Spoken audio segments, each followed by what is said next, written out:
밥만 먹으면 눈이 감기고 손끝이 저리거나 밤에 다리가 쑤시는데 약을 받고도 운동을 늘려도 도무지 잡히지 않는다면 지금부터 들으실 내용이 여러분 인생의 전환점이 될 수 있습니다. 수치를 잡으려고 얼마나 많은 노력을 하셨습니까? 식사량을 줄이고 배고픔을 참으며 매일 애쓰셨을 겁니다. 그런데 정작 중요한 건 양이 아니라 먹는 순서와 타이밍이었습니다. 식사 전단 15분 두 가지만 챙기면 몸의 반응이 완전히 달라지는 걸 수없이 확인했습니다. 16년 동안 식후 불편함으로 외식조차 포기하셨던 분이 이 방법으로 석 달 만에 일상을 되찾으셨습니다. 특별한 약도 아니고 비싼 제품도 아닙니다. 편의점에서 1,000원이면 살 수 있는 것 두 가지로 가능합니다. 대부분의 분들이 식사량만 신경 쓰시는데 그건 절반도 안 되는 방법입니다. 몸이 준비할 시간을 주지 않고 갑자기 탄수화물이 들어오면 급격하게 반응할 수밖에 없습니다. 그래서 식후에 졸리고 손발이 저리며 몸이 무거워지는 겁니다. 하지만 15분 전에 몸을 미리 준비시키면은 같은 음식을 먹어도 반응이 완전히 다릅니다. 오늘 이 영상을 끝까지 보지 않으시면 가장 단순하면서도 강력한 방법을 놓치게 되고 지금이 불안과 피로를 앞으로도 계속 겪게 됩니다. 오늘 이 영상에서 말씀드릴 내용은 여러분의 식생활 관리 방식을 완전히 바꿀 수 있는 중요한 지혜입니다. 이야기를 끝까지 듣고 실천하셔야만 진정한 변화를 경험할 수 있습니다. 끝까지 보지 않으시면 가장 중요한 실천법과 타이밍의 비밀을 놓치게 되고 뒤에 나올 기록법까지 모르면 지금까지의 노력이 의미 없어질 수 있습니다. 혹시 아직 구독과 좋아요를 누르지 않으셨다면 지금 바로 눌러주세요. 이 채널은 여러분의 건강한 노년을 응원합니다. 이런 중요한 정보를 더 많은 분들이 알 수 있도록 구독과 좋아요로 응원해 주세요. 끝까지 보시면 왜 지금 당장 여러분의 작은 습관을 바꿔야 하는지 분명하게 깨닫게 되실 겁니다. 반대로 오늘부터 이 습관을 시작하시면은 내일 점심부터 당장 달라지는 몸이 신호를 느끼실 수 있습니다. 마지막 부분에 나올 기록법까지 놓치지 않고 들으셔야 완전한 변화가 가능합니다. 여러분이 지금까지 겪어온 식후 졸림과 손발 저림, 밤에 찾아오는 다리 불편함, 이 모든 게 식사 순서를 바꾸는 것만으로도 완화될 수 있습니다. 믿기 어려우시겠지만 실제로 가능합니다. 제가 30년간 당대사와 식생활을 연구하면서 만난 수많은 분들이 이 방법으로 달라지셨습니다. 제가 이 이야기를 하는 이유는 단 하나입니다. 여러분이 불필요한 고생을 더 이상 하지 않으셨으면 하는 마음뿐입니다. 저는 30년간 당대사와 식생활을 연구해온 박정우 박사입니다. 82세 박정수님은 용인에서 혼자 지내시면서 16년 동안 식후 졸림과 손발 저림으로 매일매일이 버거워하셨습니다. 아침을 먹고 나면 오전 내내 눈이 무겁고 정신이 흐릿했습니다. 점심을 먹으면 오후 내내 손끝이 저릿저릿하고 집중이 안 됐습니다. 저녁을 먹고 나면은 밤에 다리가 쑤셔서 뒤척이다가 겨우 잠들었습니다. 무엇을 먹어도 마음이 불안했고 외식은 거의 포기한 상태였습니다. 친구들이 밖에서 만나자고 해도 거절하기 일쑤였습니다. 집에서 혼자 조심조심 먹어도 불편한데 밖에서 뭘 먹으면은 더 심해질까봐 두려웠던 겁니다. 수치를 잡으려고 약도 바꿔보고 운동도 늘렸지만 식후 증상은 나아지지 않았습니다. 그러던 어느 날 편의점에서 무가당 두유 한 팩을 우연히 집어들었습니다. 사실 그냥 목이 말라서 집은 건데 성분표를 보니 당류가 0이라고 적혀 있었습니다. 별 기대 없이 집에 가져와서 점심 먹기 15분 전에 한 팩을 천천히 마셨습니다. 그리고 평소처럼 밥을 먹었는데 그날은 이상하게 눈이 무겁지 않았습니다. 2시간이 지나도 몸이 편했고 오후까지 활기가 이어졌습니다. 처음엔 우연이라고 생각했습니다. 그런데 이틀 사흘 계속 같은 방식으로 먹자 확실히 달랐습니다. 며칠을 이어가자 손발 저림이 눈에 띄게 줄었고 밤에 다리가 덜 쑤셨습니다. 잠도 전부 다 깊게 잘 수 있었습니다. 박정수님은 그때부터 작은 수첩의 식전 루틴과 식후 느낌을 기록하기 시작했습니다. 어떤 날은 두유만 마시고 어떤 날은 달걀을 추가해 봤습니다. 달걀을 함께 먹은 날은 오후 피로가 더 적다는 걸 발견했습니다. 한 달 뒤엔 수첩이 기록으로 가득 찼고 석 달 뒤엔 친구들과 외식도 다시 즐기게 되셨습니다. 이 모든 변화가 식사 15분 전 두 가지 습관에서 시작됐습니다. 제가 30년을 연구하면서 깨달은 건 복잡하고 비싼 방법보다 단순하고 실천 가능한 방법이 훨씬 효과적이라는 사실입니다. 즉 편의점에서 1,000원으로 살 수 있는 것으로도 충분히 달라질 수 있습니다. 이렇게 작은 변화만으로도 충분히 달라질 수 있습니다. 박정수님처럼 16년을 고생하실 필요가 없습니다. 오늘 오늘부터 시작하시면 됩니다. 그래서 이제 본격적으로 식전 루틴의 원리와 구체적인 방법을 하나씩 짚어 보겠습니다. 무가당 두유 한 팩부터 시작하는 게 가장 쉽고 효과적입니다. 식물성 단백질이 위의 배출을 완만하게 만들어서 식후 상승 곡선을 부드럽게 눕혀주기 때문입니다. 탄수화물이 갑자기 들어오면은 몸이 급하게 반응하는데 단백질을 먼저 보내면은 준비할 시간을 벌어주는 겁니다. 국내외 임상 연구를 보면은 식사 전에 단백질을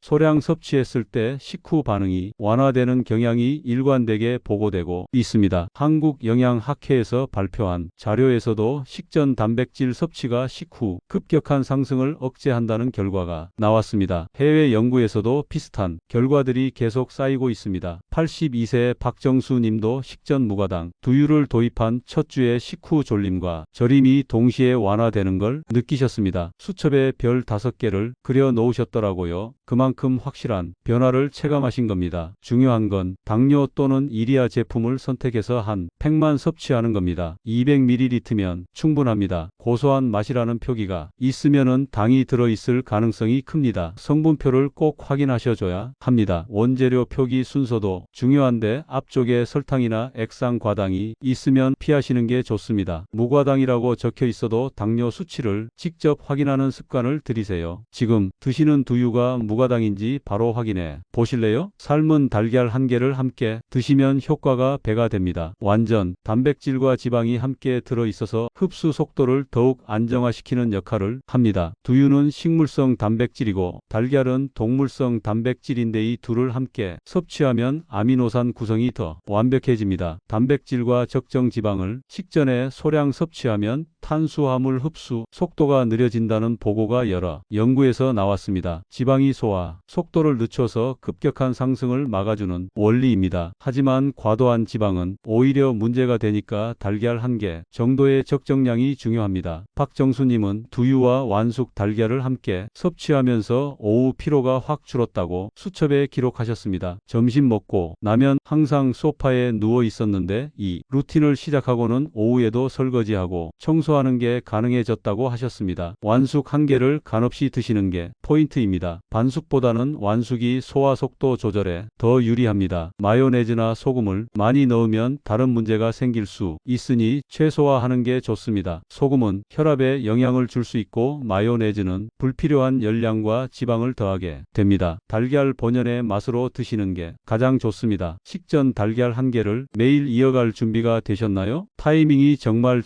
중요합니다. 식사 직전이 아니라 전에 미리 준비해야 몸이 부드럽게 반응합니다. 5분 전에 먹으면은 효과가 절반도 안 됩니다. 왜냐하면 전 단백질이 소화되고 흡수되기 시작하는 시간이 필요하기 때문입니다. 식전 단백질을 섭취하면 인크레틴이라는 호르몬 관련 반응이 먼저 시작돼서 급격한 상승을 누그러뜨리는 것으로 보고되고 있습니다. 인크레틴은 소화관에서 분비되는 호르몬인데 단백질 섭취로 미리 활성화시켜 놓으면은 탄수화물이 들어올 때 더 효율적으로 대응할 수 있습니다. 이 타이밍을 놓치면은 효과가 극적으로 줄어듭니다. 박정수님도 처음엔 식사 바로 직전에 먹었는데 별 차이를 못 느끼셨습니다. 그러다가 15분 전으로 타이밍을 바꾸니까 확실히 달라지더라고 수첩에 적으셨습니다. 이 타이밍을 정확히 지키면서 식후 졸림이 완전히 사라졌다고 적으셨습니다. 식사 시간 15분 전 알람을 고정으로 설정해 두시면 됩니다. 점심을 12시에 드신다면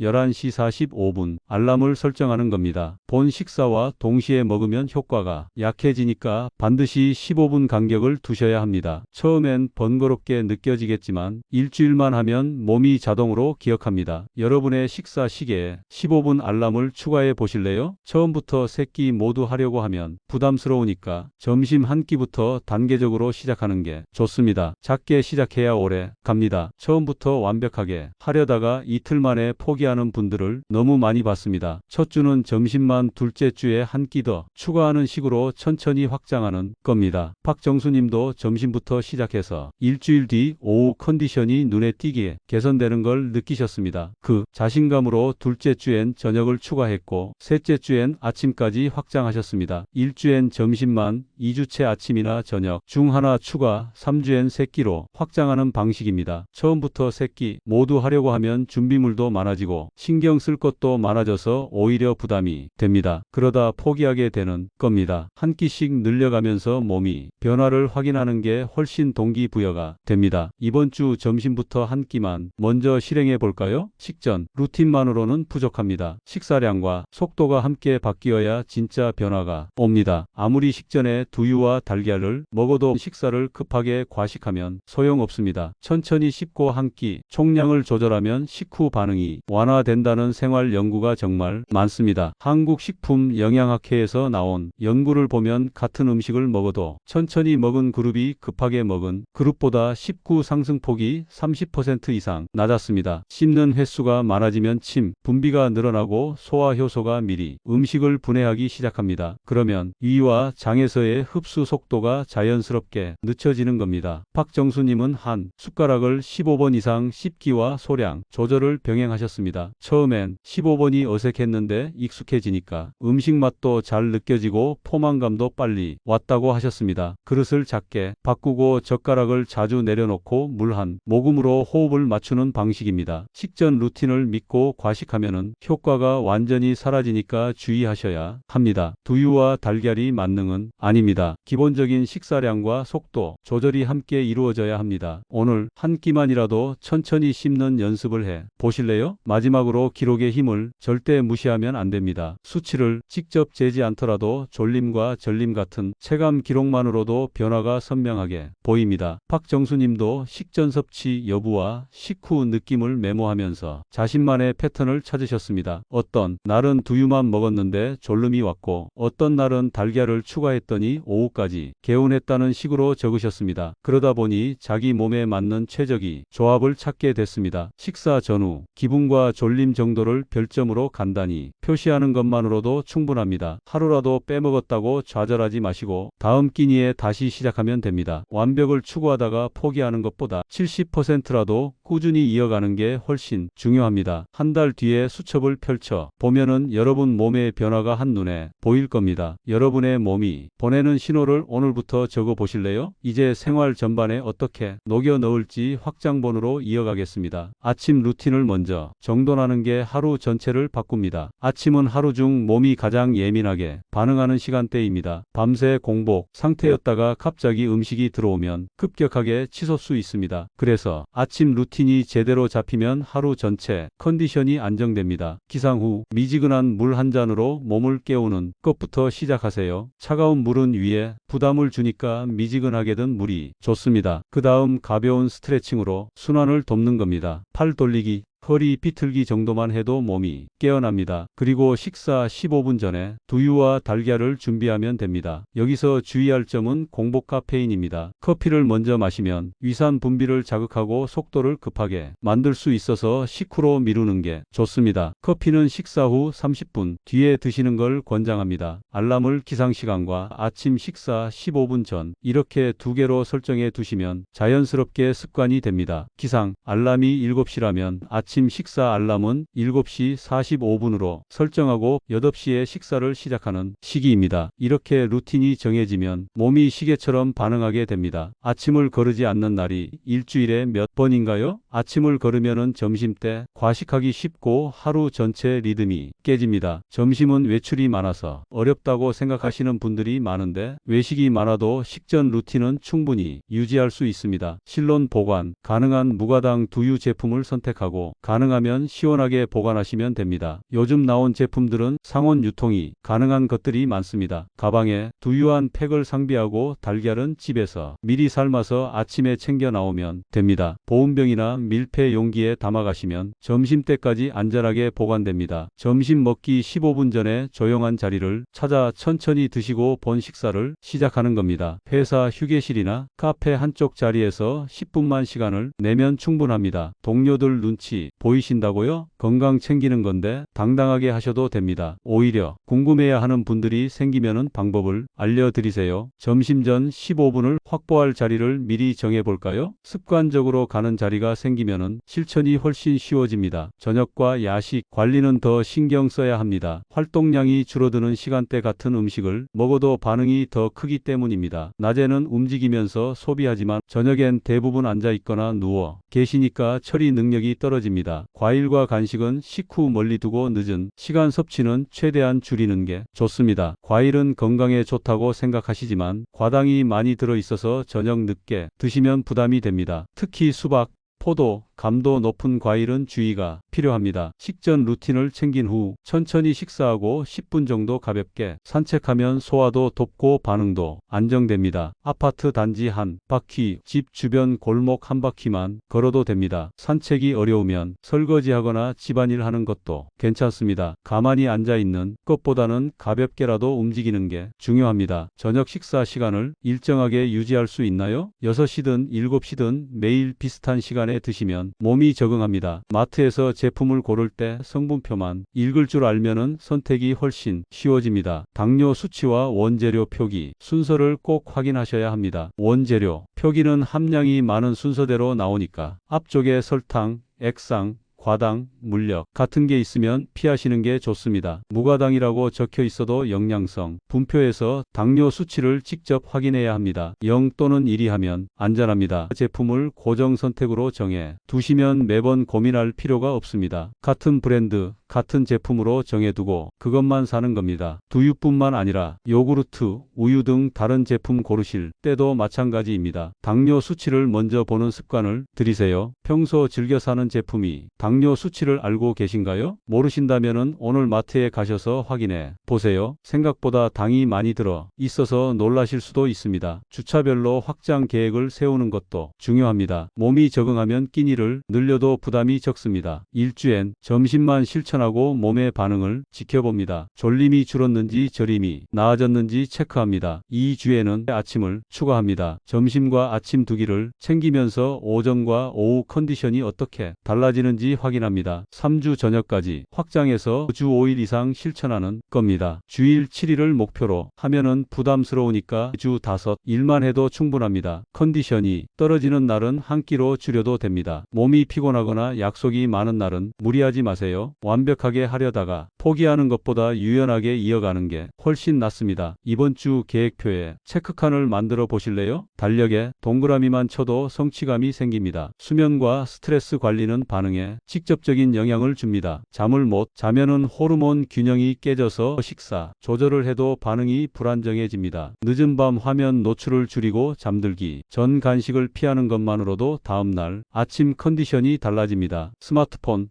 텔레비전 같은 화면에서 나오는 블루라이트가 수면 호르몬을 방해합니다. 잠들기 1시간 전엔 화면을 끄고 책을 읽거나 가벼운 스트레칭을 하세요. 취침과 기상 시간을 일정하게 유지하고 낮에 햇빛을 쬐는 것도 도움이 됩니다. 햇빛은 비타민 생성뿐만 아니라 생체 리듬을 맞춰주는 역할을 합니다. 하루 30분만 산책하면서 햇빛을 쬐면 밤에 숙면하는 데 큰 도움이 됩니다. 요즘 잠드는 시간이 일정한가요? 매일 다른 시간에 자면 몸이 혼란스러워합니다. 가족과 함께하면 훨씬 오래 갑니다. 혼자 하면 외롭고 포기하기 쉽지만 가족이나 친구와 함께하면 서로 응원하며 이어갈 수 있습니다. 배우자나 자녀에게 이 방법을 알려주고 같이 시작해 보세요. 비교나 압박 대신 격려를 사용하는 게 중요합니다. 오늘 못했다고 구박하지 말고 내일 다시 하면 된다고 응원해 주세요. 가족 단톡방에 식전 루틴 인증을 올려 서로 응원하는 방식도 좋습니다. 사진 찍어 올리고 댓글로 격려하는 것만으로도 동기부여가 됩니다. 함께 시작할 동반자가 떠오르시나요? 혼자보다 둘이 둘보다 셋이 훨씬 오래 갑니다. 이제 핵심을 정리하며 마무리로 들어가겠습니다. 오늘이 핵심은 정말 크지 않습니다. 복잡하지도 않습니다. 식사 15분 전 무과당 두유 한 팩과 완숙 달걀 한 개 그리고 천천히 먹기 2세 가지만 지켜도 식후에 급격한 반응이 완만해지고 졸림과 저림 같은 불편이 줄어드는 것을 직접 체감할 수 있습니다. 여러분이 지금까지 믿어왔던 잘못된 상식이 있습니다. 무조건 배고픔을 참으며 양만 줄이면 해결된다는 믿음이었습니다. 그렇게 하면 스트레스만 쌓이고 오래가지 못합니다. 참다가 폭식하고 다시 자책하는 악순환이 반복될 뿐입니다. 올바른 관리는 다릅니다. 식사 순서를 바꾸고 속도를 조절해서 몸이 준비할 시간을 충분히 주는 겁니다. 양을 줄이는 게 아니라 먹는 방식을 바꾸는 겁니다. 그렇게 하면 불안한 하루가 차분해지고 활동 시간이 시간이 자연스럽게 길어집니다. 같은 음식을 먹어도 몸이 반응이 완전히 달라집니다. 잘못 관리했을 때는 어떻게 될까요? 식후마다 졸림이 찾아와서 낮잠을 자게 되고 활동 시간이 줄어듭니다. 손발 저림이 반복되면서 불안감이 커지고 외출이 두려워집니다. 밤에 다리가 쑤셔서 잠을 설치고 다음날 아침이 더 힘들어집니다. 이런 상태가 계속되면은 외식이 두려워지고 일상이 점점 좁아집니다. 친구 만나는 것도 줄고 집에만 있게 됩니다. 하지만 제대로 관리했을 때는 완전히 다릅니다. 식후에도 눈이 맑고 정신이 또렷합니다. 오후까지 활기가 이어지면서 하고 싶은 일을 할 수 있습니다. 손발 저림이 줄어들면서 불안감이 사라지고 마음이 편안해집니다. 밤에 편하게 잠들 수 있어서 다음날 아침이 상쾌합니다. 외식도 자신 있게 즐길 수 있고 친구들과 약속도 편하게 잡을 수 있습니다. 하루가 여유로워지고 삶의 질이 완전히 달라집니다. 이 차이가 어디서 나올까요? 바로 식사 15분 전 두 가지 습관에서 나옵니다. 단 15분이 차이가 하루 전체를 바꾸고 나아가 삶의 질을 바꿉니다. 오늘 당장 실천할 하나의 제안을 드립니다. 지금 냉장고에 달걀 2개를 삶아두고 가방에 무가당 두유 한 팩을 넣어 두세요. 내일 점심 한 끼부터 식전 15분 루틴을 시작하는 겁니다. 점심 시간 15분 전 알람을 지금 바로 설정해 보세요. 12시에 점심 드신다면 11시 45분 알람입니다. 첫날은 어색할 수 있습니다. 괜히 번거롭게 느껴질 수도 있습니다. 하지만 3일만 이어가면 몸이 반응하기 시작합니다. 식후 졸림이 조금 덜한 걸 느끼실 겁니다. 일주일이면 식후 졸림이 눈에 띄게 줄어드는 걸 확실히 느끼실 겁니다. 오후에 낮잠 안 자도 버틸 수 있게 됩니다. 2주가 지나면 손발 저림도 완화되고 밤에 다리 불편함도 덜해집니다. 한 달이면 완전히 새로운 일상이 시작됩니다. 외식도 다시 즐기게 되고 친구들 만나는 횟수도 늘어납니다. 몸이 가벼워지면서 하고 싶은 일들이 생깁니다. 수첩에 기록하는 것도 잊지 마세요. 나 박정수님처럼 작은 수첩의 식전 루틴 여부와 식후 느낌을 별점으로 표시하세요. 한 달 뒤에 펼쳐보면 여러분의 변화가 한눈에 보일 겁니다. 그게 가장 큰 동기 부여가 됩니다. 다음 영상에서는 3주 실천 기록표 예시와 실제 체감 변화를 구체적으로 공유하겠습니다. 어떤 음식과 조합이 가장 좋은지,